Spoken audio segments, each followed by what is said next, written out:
Project on the Wells Report on Radioactive Talk Radio 570 KLIF. The Who's Next Report. I'm sorry. The Who's Next Project. Stop it. I just a little misspeaky there. The Who's Next Project, an opportunity for us to determine who it is that we are going to get to change our lot in government life at every level. It doesn't make any difference whether it's city council, whether it's a county seat, whether it's the state of Texas, or whether it's the United States of America. We are going to change the kind of politician that is sitting in an elected office at all levels of government, because we have to. We don't have any choice on this. This is just the way it is, and we have to get this done. That's why the Who's Next Project is there. That's why you can go to thewho'snextproject.com and check it out for yourself. Jeff Bolton has blowoutcongress.com. blowoutcongress.com.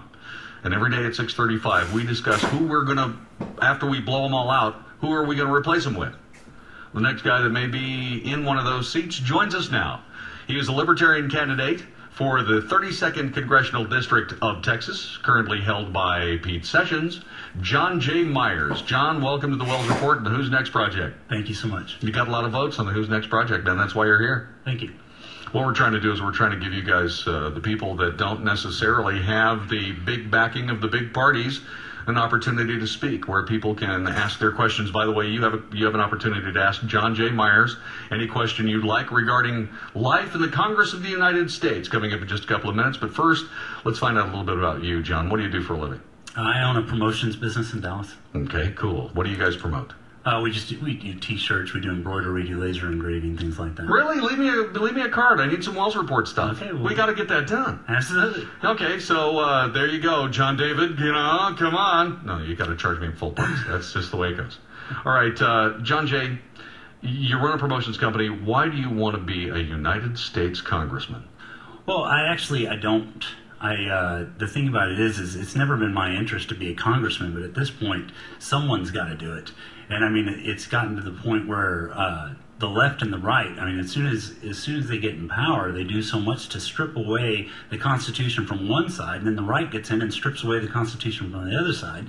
And it seems like both of them, when they get back in power, they never do anything to erase the bad things that the other side did. Someone's got to get in there and just say, okay, enough.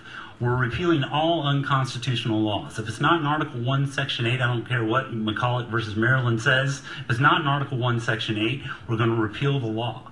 And I will not vote for anything that's not in the Constitution. I don't think that our U.S. representatives should have more power than our state representatives. We just go there. We're not actually representing. I shouldn't be there and someone say, well, hey, well, bring me back this. It's not my job to bring you back a balloon contract or whatever. It's my job to actually represent the Constitution, and you're going to say, hey, I want this guy to, I believe this guy will actually do it. I believe this guy's going to say no, and that's what we need to be saying almost all the time. 70% of the things that people vote on in Congress that aren't even constitutional in the first place. So the first thing that you got to do is say, listen, is this in the Constitution? Check Article 1, Section 8. If it's not there, then that's the end. The second thing is it is there. Everything we do, basically, as a libertarian, my main thing is economics. Libertarians generally look at things from an economic principle, regardless of what you hear. And the one question everybody always asks libertarians, regardless of what you've heard, the idea is economics.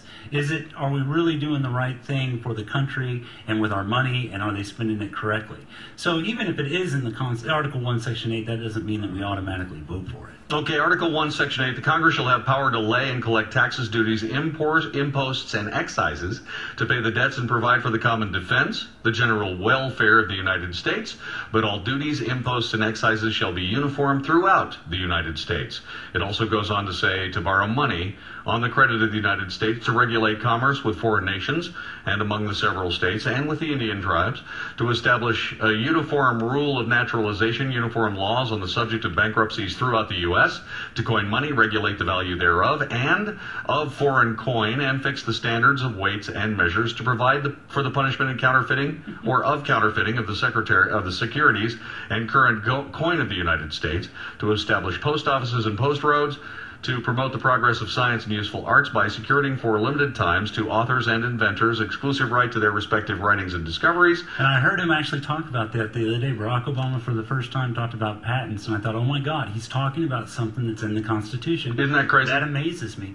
You know, he says, you know, the funny thing is he said a lot of people think I'm trying to perpetrate big government, he said in a speech. And he said, this is just the other day, and he says, what type of big government am I trying to perpetrate? I'm just trying to get a loan for this guy so he can go to truck driving school so he can become a truck driver. And it's like that. That is exactly the type of big government that you're trying to perpetrate. Okay, so what you're saying is that Article 1, Section 8, if it's not in there, you're not going to vote for it. It pretty much covers everything that we've seen. What's being covered?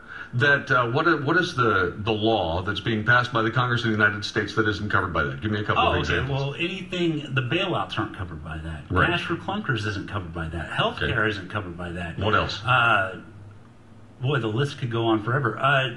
To put anything with the EPA is not covered by that. Education, the FDA, the Agriculture Department. Yeah. The Department of Energy needs to be taken.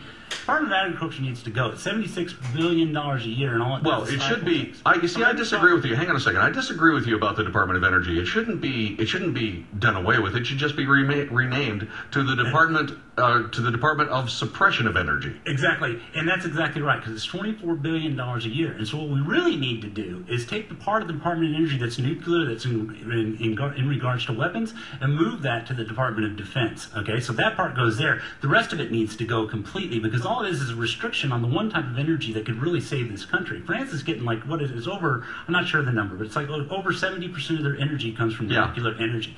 And right now what's happened is our Congress is so owned by the coal people and the oil people. And what you hear is, you hear people say, was it clean coal or is it natural gas or this and that and the other? Well, all they're doing, what business is it of the governments? If there was a source of energy that works and it's clean and it's effective and it could power us, then there would be no need for government interference to make it a success.